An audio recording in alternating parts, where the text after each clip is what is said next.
Assalamualaikum warahmatullahi wabarakatuh. Waalaikumsalam warahmatullahi wabarakatuh.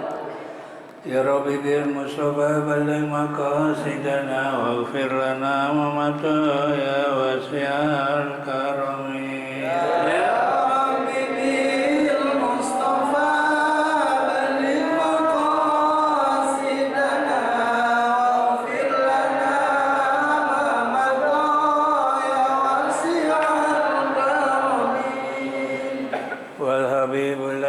ترجى شفاعته لكل هول من الأول مقتحمين يا حبيبي المصطفى بلغ مقاصدنا واغفر لنا ما مضى يا واسع الكرم دعا إلى الله فالمستمسكون به مستمسكون بحبل غير منقسم يا حبيبي المصطفى بلغ مقاصدنا واغفر لنا ما مضى يا واسع الكرم اللهم صل وسلم وبارك عليه. Alhamdulillah. Wassalatu wassalamu ala Rasulillah wa ala alihi wa sahbihi wa man tabi'ahu wa mawala. La haula wa la quwata illa billah, amma ba'd. Al-mukarramun, para alim ulama, para asatidah, khusus guru-guru kita al-mukarram, para furqan, karam ke Haji Ahmad Habibi, Mukarram Ustaz Abdul Hamid Mustafa, dan segenap pengurus Majelis Taklim Ukhuwah Islamiyah, dan segenap pengurus masjid, wabil khusus pengurus masjid Nurul Jamal. Bapak Ibu sekalian yang saya hormati, alhamdulillah, mari sama-sama kita sampaikan puji syukur kehadirat Allah Subhanahu wa taala. Alhamdulillah, pagi hari ini kembali kita bisa hadir dalam rangka taklim rutin yang biasa dilaksanakan setiap hari Ahad pagi. Salawat serta salam mari sama-sama kita sampaikan kepada junjungan Nabi besar kita Muhammad sallallahu alaihi wasallam. Dan kita juga berharap mudah-mudahan kelak kemudian hari kita semua akan mendapatkan syafaat dari Rasulullah sallallahu alaihi wasallam. Baik, tanpa berpanjang kalam, ayat 27 kalau nggak salah ya. Bismillahirrahmanirrahim. Wa azin fin nasi bil haji ya'tuka rijalan wa ala kulli dhamirin ya'tina min kulli fajjin amik. Wa azin ay nada, maknanya, dan serulah atau serukanlah, panggil. Ini Allah memerintahkan kepada Nabi Ibrahim untuk memanggil manusia untuk menunaikan ibadah haji. Jadi panggilan haji ini dari dulu, sejak Nabi udah berapa ribu tahun. Jangan bilang belum dipanggil ya, udah dipanggil sama Nabi Mungkin kitanya tidur kali, kalau nggak dengar. Ya sekarang mah gampang lah. Jangan bilang belum dapat panggilan ya. Kalau bilang saya kenapa nggak haji, belum dapat panggilan, udah dari dulu udah. Kalau ada orang ngomong begitu, tanya udah daftar belum? Belum. Ya siapa yang mau manggil, belum daftar. Daftar dulu ke depan ya, atau ke bank, baru nanti dapat panggil. Ya kalau belum daftar siapa yang manggil? Daftar dulu baru panggil. Wa azin ainada, serulah pada manusia bil haji, untuk menunaikan ibadah haji. Fanada ala jabali Abi Kubais, maka Nabi Ibrahim naik ke atas gunung, namanya Gunung Abi Kubais. Yang Abi Kubes itu sekarang tuh namanya Bukit Sopa. Jadi Bukit Sopa itu depannya kan ada sekarang dipakai perumahan gubernur.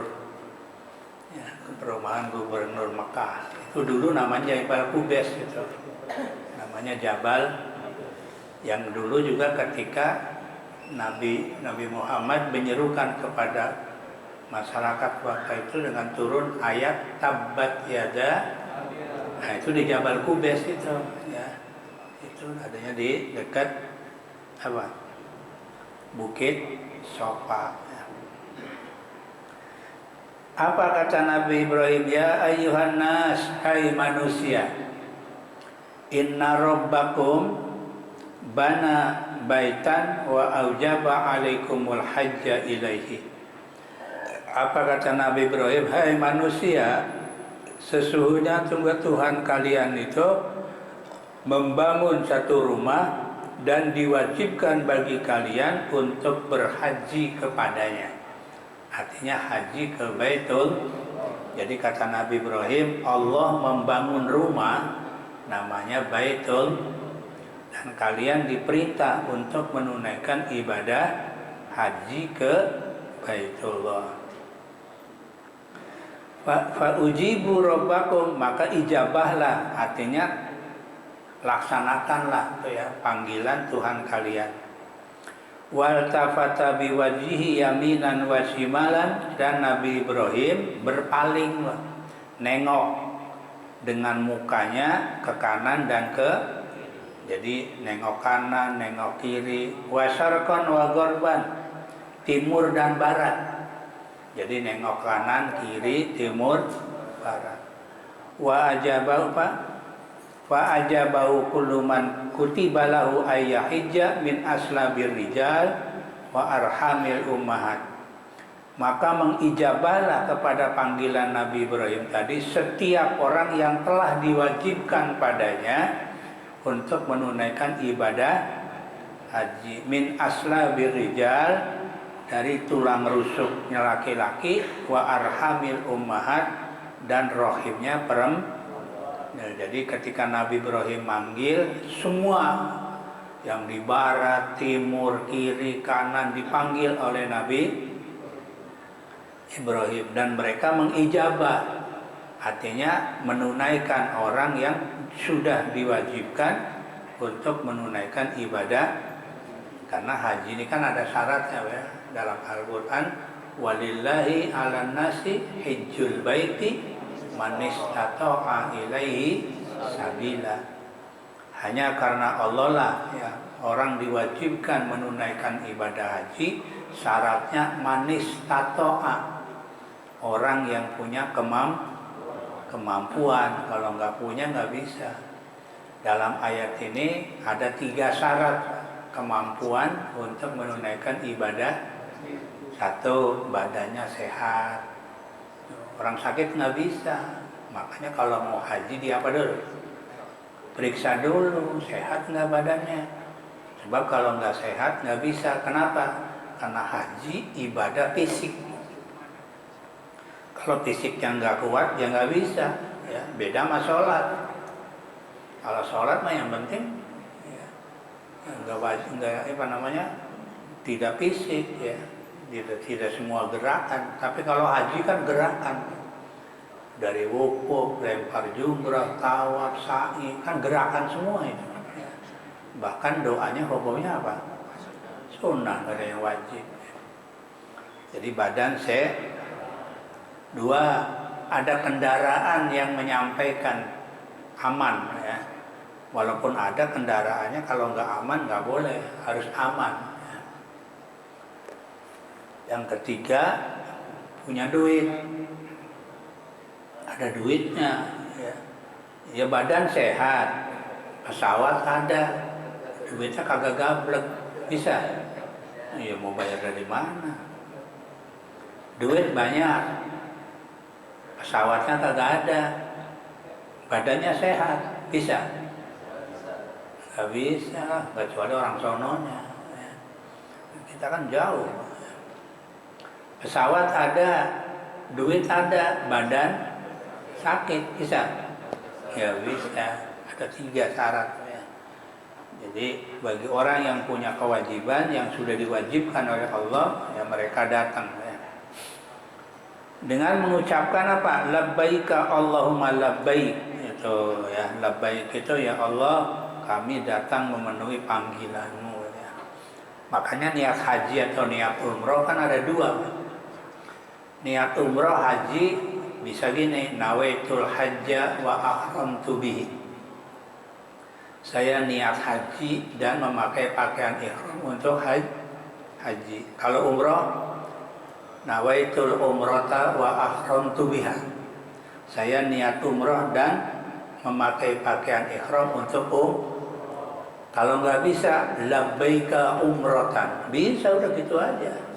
Kalau nggak labbaika hajjan. Udah cukup itu niatnya. Niat untuk makan di sini ada tuh labbaika Allahumma labbaik. Ya. Wa jawabul amri yaitu jawab perintah tadi ya. Jadi untuk menjawab perintah tadi tuh ya, perintah apa? Perintah haji jawabannya labbaik Allahumma labbaik. Makanya biasanya orang haji, orang umrah yang dibanyakin baca apa? Talbiyah. Labbaik Allahumma lakal labbaik, labbaik la syarika lakal labbaik, innal hamda wan ni'mata wal mulk la syarika lak. Udah itu aja yang dibaca. Karena memang itu jawaban ya, jawaban orang yang memenuhi panggilan Allah. Yaitu karijalan, mereka datang kepadamu. Nah, dikata Allah, mereka datang kepadamu. Yang ini maksudnya kepada Nabi Ibrahim. Rijalan dengan jalan kaki.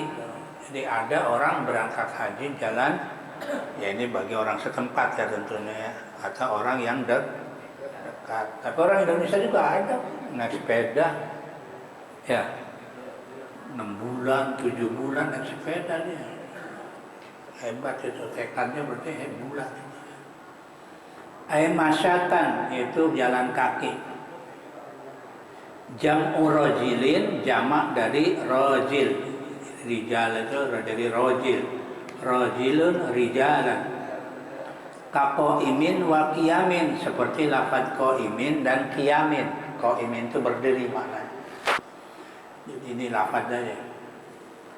Warukbanan, dan ada yang juga mengendarai kendaraan rukbanan ya. Ala kulli daumir, dari setiap penjuru ya.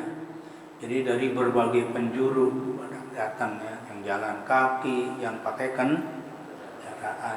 Ba'irin yaitu onta, mahzulin ya, onta yang kurus. Wa huwa yutlaqu 'ala zakari wal unsa, dan ini ya dimutlakkan untuk laki-laki dan perempuan. Ya, mau laki mau perempuan, yang jalan kaki, yang naik kendaraan ya, semua datang.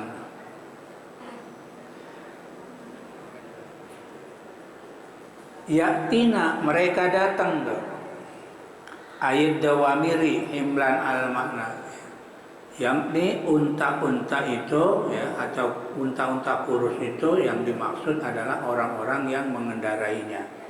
Jadi semua pada datang ya, yang mengendara, yang jalan kaki, yang pakai unta. Zaman dulu kan pakai unta ya. Nah, sekarang mah pakai pesawat, pakai apa? Pakai mobil ya. Ya orang-orang yang dekat kan di sana pakai mobil ya, yang jauh pakai pesawat. Min kulli fajjin amik ya, dari segenap penjuru yang jauh. Ya, termasuk kita kan jauh Pak.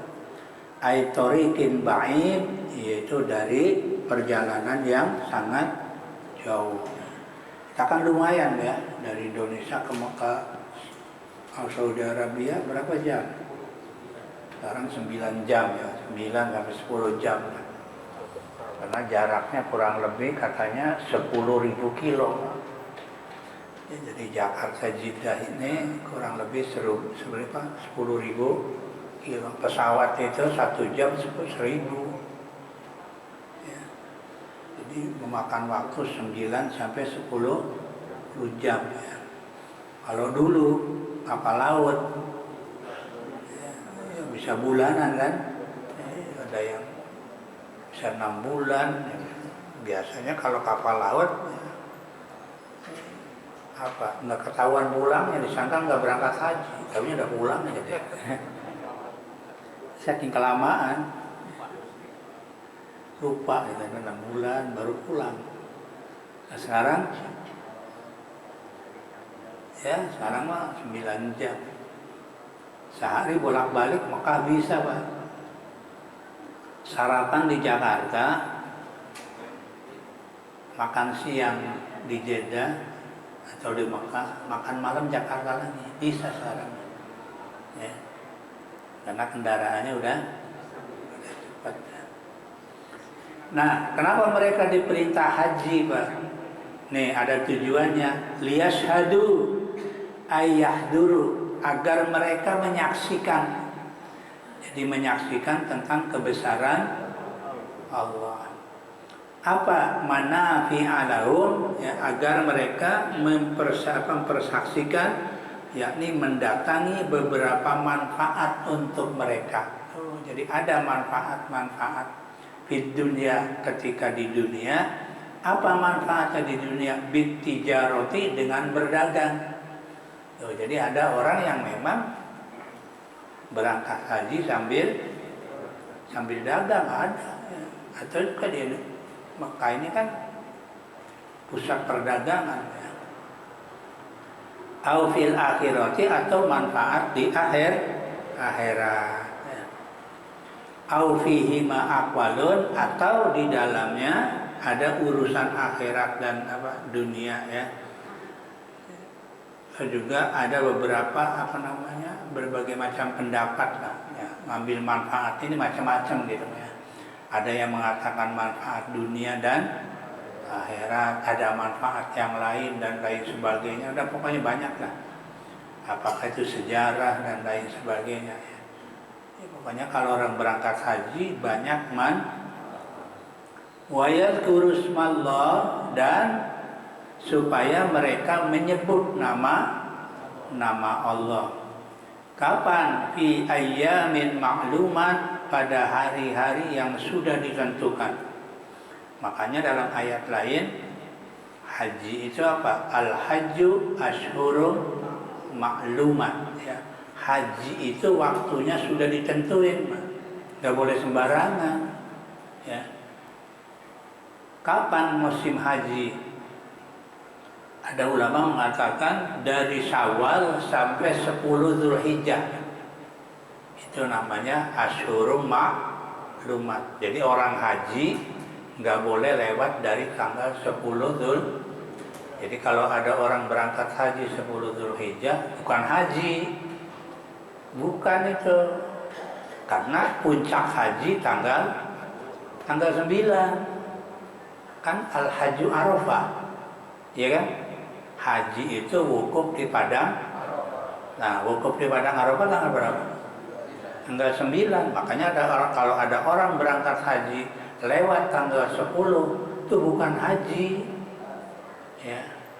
Berarti hajinya tahun depan itu nanti dia. Kalau dia berangkat tanggal 10 Zulhijjah, hajinya tahun depan. Ada juga umroh, ya. Kalau umroh kapan aja. Ya. Kalau haji waktunya sudah di sini sebutin nih. Ay asri Zulhijjah, yaitu tanggal 10 Zul,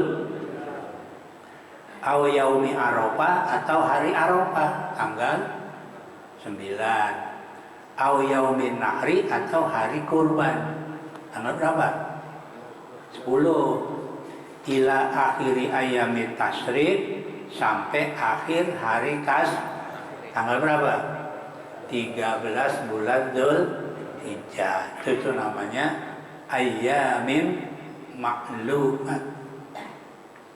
Jadi waktu yang sudah jadi haji nggak boleh sembarangan, ya. Takutnya Bapak Ibu nanti berangkat haji bulan Muharram. Bukan, bulan Muharram itu umroh. Makanya kita orang Indonesia, Pak, umroh itu mulai dari Muharram, ya. Jadi umroh mulai dari Muharram udah dibuka tuh buat umroh. Sampai kapan? Sampai Ramadan. Ya. Habis Ramadan tutup tuh Pak, umroh tutup, nggak bisa. Kenapa? Karena Syawal sampai Dzulhijjah itu buat musim haji 3 bulan tuh. Nah biasanya orang Indonesia kan berangkat habis Syawal kan? Syawal, Dzulqa'dah itu berangkat haji dia. Ya. Ini nggak boleh ya.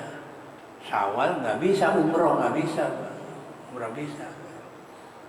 Kenapa nggak bisa? Ya soalnya kalau dibolehin campur nanti umroh sama haji, nggak kewalahan di sananya. Siapa yang ngurus? Yang ngatur nggak ada, susah. Hotel penuh, ya. Transportasi juga susah. Ya. Jadi makanya diatur. Ya. Jadi 3 bulan buat haji, sisanya buat umroh. Dan mereka menyebut nama Allah pada hari-hari yang ala ma razaqahumullah, ala ma razaqahum, atas apa yang Allah rizkikan kepada mereka. Min bahimatil an'am, dari binatang ternak ya. Artinya apa? Al-ibila, yaitu diantaranya adalah unta, wal bakor dan sapi, wal ghanam dan kambing. Allati tunharu, yang dikorbankan fi yaumil Aid, pada hari Idul Adha. Ya, jadi diberikan rezeki oleh Allah berupa binatang ternak, termasuk onta, apalagi sapi, buat apa? Buat korban, ya, pada tanggal 10 Dzulhijjah. Wa ma ba'dahu, dan setelahnya. Setelah tanggal 10 tanggal berapa? 11, 12 dan minal hadaya, daripada hadiah, wad dohaya, dan apa dohaya ini kurban. Jadi Allah kasih rezeki ya berupa binatang ternak untuk kurban di hari tanggal 10 sampai tanggal 3. Oleh karena itu fakulu minha, maka makanlah oleh kalian minha, dari hadiah dan apa tuh? Korban. Makan itu diperintah tuh, disuruh makan. Iza kanat mustahabbatan, apabila ada ya korbannya korban sunnah tuh. Jadi kalau korban sunnah boleh, yang korban boleh makan, kecuali yang wajib. Kalau yang wajib kagak boleh. Kenapa yang wajib? Nadar.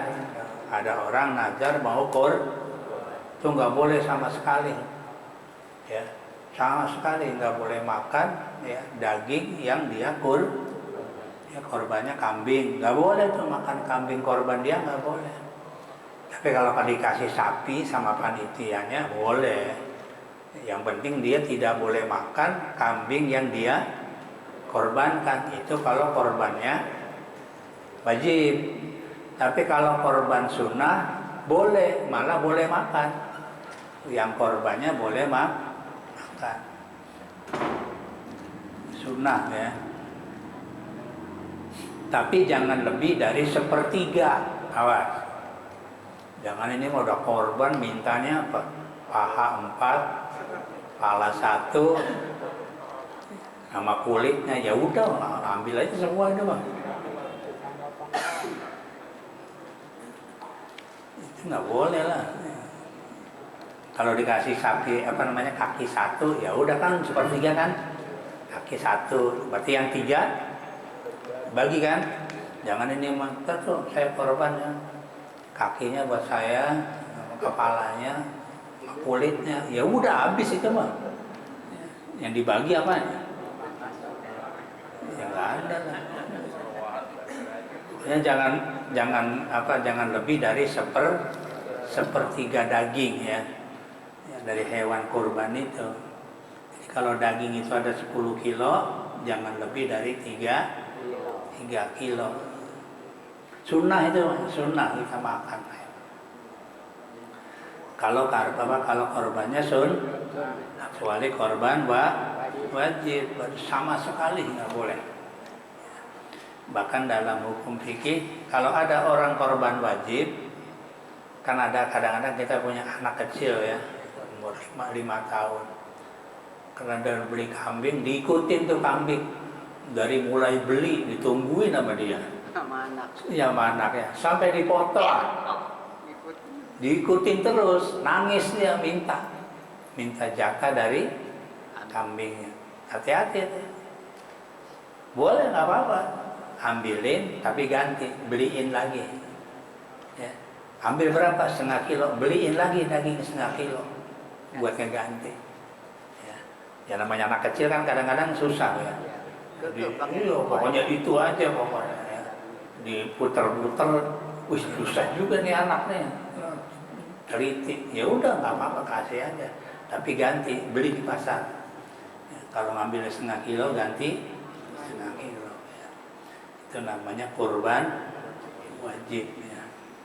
Jadi nggak boleh. Ya. Nazar. Wa at'imul ba'isa, dan berikanlah makan orang-orang yang ba'is. Ba'is itu orang yang kekurangan. Wal fakir, dan orang fakir. Tuh, jadi korban ini berikan pada orang-orang yang nggak mampu ya. Asyadidil fakri, ya, yaitu orang yang sangat fakir. Ya, menantikan daging setahun sekali ya, kasih itu ya. Jadi memang korban ini dagingnya ya, buat siapa? Buat fakir miskin ya, karena dia setahun nungguin tahun, kasih itu ya, kasih daging dan lain sebagainya, jangan dibalik ya. Fakir miskinnya tulang, panitianya daging semua ya. Boleh itu haknya fakir miskin ya. Begitu saudaranya panitia pada datang, aduh. Nggak apa-apa, sama nggak apa-apa, tapi yang penting fakir miskinnya dapat jangan ini menjeruan sama tulang. Dagingnya kemana? Dagingnya panitia ya, salah kaprah ya. Dan bapak sekalian ya, korban ini dagingnya atau apanya juga nggak boleh buat upah, nggak boleh. Ya, ada nih orang datang, Pak, udah saya yang motong deh, cuma kepala sama kaki buat saya, nggak boleh, haram. Ya, bukan makruh, haram. Sebab barang yang korban itu tidak boleh dijadikan upah. Makanya yang korban ngasih duit sama buat apa? Buat motong. Ya. Jangan dimintain duit, udah kambingnya duitnya lagi diminta. Ya bukan masalahnya, bukan begitu ya. Kalau mau potong sendiri nggak apa-apa. Kan motong kan harus ada tenaga, ya. Butuh tenaga, butuh dibayar ya. Jangan ini mah udah ngasih korban saya, dimintain duit lagi, ya kan ya. Ya bukan masalahnya, bukan dimintain, buat motong. Karena yang motong juga butuh biaya, karena dagingnya nggak boleh, kulitnya nggak boleh, buat bayar motong nggak boleh ya. Udah saya motong kepala buat saya, kaki sama lumayan itu Pak, berapa itu?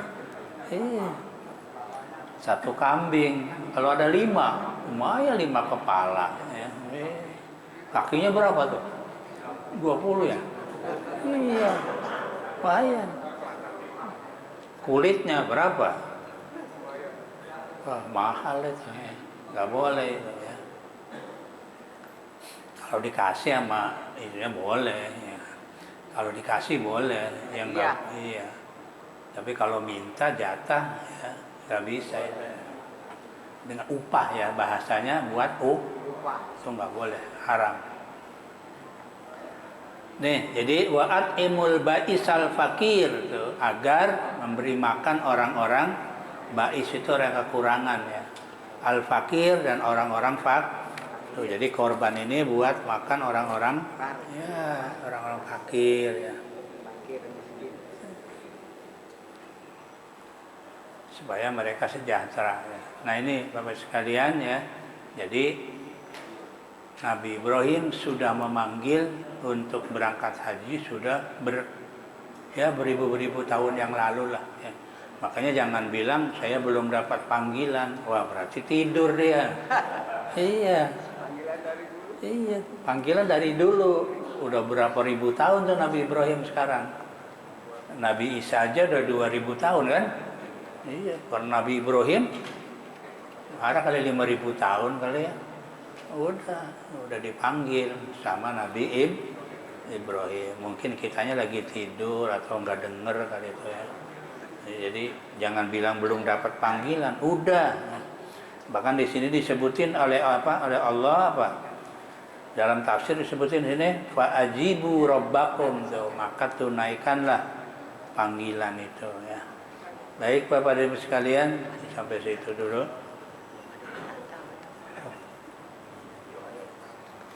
Belum ada.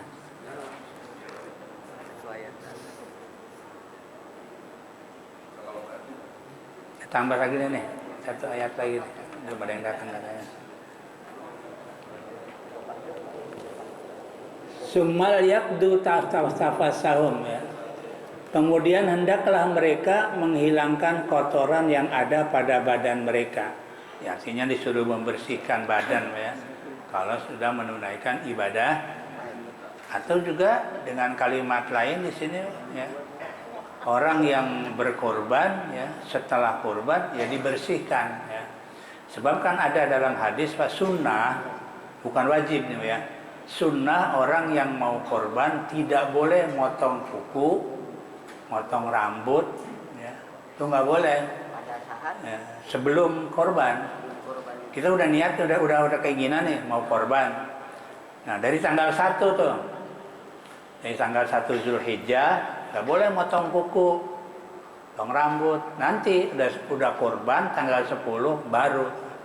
Itu sunnah, bukan wajib ya. Ada hadisnya itu ya.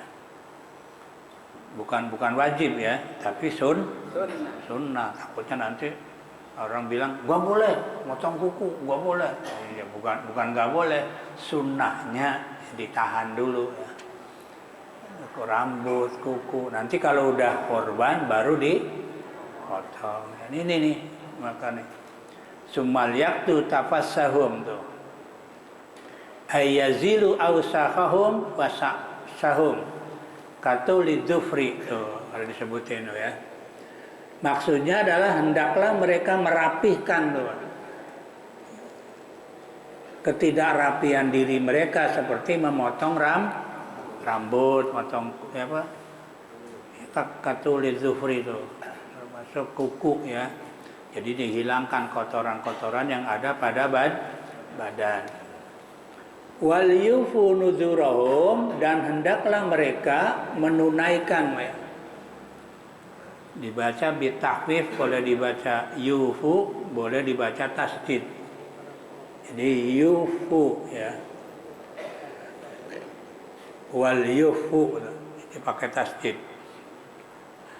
Dan tunaikan nazar-nazar mereka minal hadaya, dari hadiah, wadahaya, dan korban. Hadiah ini kan kadang-kadang bagi orang yang menunaikan ibadah haji kadang-kadang terhalang ya, tidak bisa melaksanakan ibadah haji, kan bayar dam ya. Bayar dam ini kan nanti ada yang namanya juga hadiah, memberikan hadiah potong kambing ya, buat menebus apa? Dam. Namanya dam itu kan menebus ya. Dalam haji ada istilah dam ya, menebus ya kesalahan atau sesuatu yang kita langgar. Kalau dalam puasa namanya fidyah ya. Orang puasa ya, meninggalkan puasa namanya disebut membayar fidyah, kayak orang yang sudah lanjut usia, umurnya sudah tua ya, nggak kuat puasa, maka ada namanya fidyah. Kalau haji ada namanya dam. Dam itu penebus, ya. Orang pakai pakaian ihram, kemudian dia melarang apa melanggar, ya. Taruhlah lagi pakai ihram, potong kuku atau menjatuhkan itu kan kena dam, itu namanya dam, denda, ya. Kalau sholat ada nggak? Sholat ada nggak? Nggak ada. Sholat nggak ada fidyah. Sholat nggak ada dam. Kenapa? Ya sholat nggak bisa ditinggal. Sholat nggak bisa ditinggal. Ya, harus. Mentok-mentoknya kodo. Ya. Itu pun kodo ya di saat-saat yang apa ya? Kalau dalam fikih itu dijelasin, ya. Orang sholat subuh nih kesiangan, kan harus kodo kan? Harus kodo. Cuma masalahnya kata dalam fikih orang kesiangan itu seumur hidup sekali. Iya seumur hidup sekali. Itu boleh kodo itu. Lah ini mah tiap hari. Cuma bukan kesiangan. Kebiasaan itu mah udah. Karena yang namanya kodo itu ya itu tadi. Oh, boleh sholat kodo ketika orang apa ya? Ya kayak ketiduran gitu kan. Ketiduran kalau nggak lupa ya. Begitu ingat, belum sholat, langsung kodo tuh. Langsung kodo ya. Seketika itu. Nah, ini mah tiap subuh. Ya, tiap subuh bilangnya kesiangan ya. Repot nih dah. Jadi wal yufu nuzurahum, dan tunaikan nazar mereka minal hadaya, dari hadiah, wad dohaya, dan korban, wal yatawafu bil baitil atiq, dan mereka harus melaksanakan tawaf ya, ke Baitullah ya. Baitil atiq ini maknanya adalah rumah yang tua, namanya adalah Baitul. Yang dimaksud tawaf di sini adalah tawaful ifadah, tawaf rukun haji ya. Jadi ada namanya tawaf ifadah, ada namanya tawaf kudum, ada lagi tawaf wada, ada 3 ya. Ada lagi satu lagi tawaf sunnah, ada 4 ya. Tawaf kudum kita baru datang ya, dari negeri kita ke Mekah, tawaf namanya tawaf kudum. Orang menunaikan ibadah haji tawaf namanya tawaf ifadah, namanya tawaf rukun ya. Ada namanya tawaf wada, ketika kita mau pulang ke tanah air namanya tawaf. Ada tawaf sunnah, kapan? Ketika kita masuk Masjidil Haram. Pokoknya selama kita di Mekah nggak ada itu salat sunnah, tahiyatul masjid nggak ada. Di Masjidil Haram nggak ada, adanya tawaf, namanya tawaf Jadi pengganti tahiyatul masjid adalah tawaf. Karena kedudukannya sama ya, kedudukannya sama. Tawaf sama kedudukannya dengan sholat. Jadi kalau kita masuk ke Masjidil Haram bukan tahiyatul masjid, tapi apa? Tawaf ya, namanya tawaf sunnah ya. Oleh karena itu kalau masuk Masjidil Haram jangan mepet ya. Ini mah mau tawaf datangnya mepet ya, nggak bisa. Karena ketika kita datang, kalau udah dikumandangin adzan qomat, kalau udah qomat kan udah nggak bisa, harus berhenti ya. Makanya waktunya harus longgar. Bil baitil atiq ya, jadi ke rumah yang tua, ayil qadim ya, rumah yang terdahulu. Li annahu awwalu baitin wudi'a linnas. Kenapa?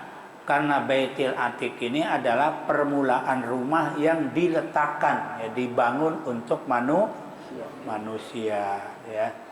Jadi Baitullah ini adalah rumah yang pertama kali dibangun untuk manusia, yaitu untuk apa?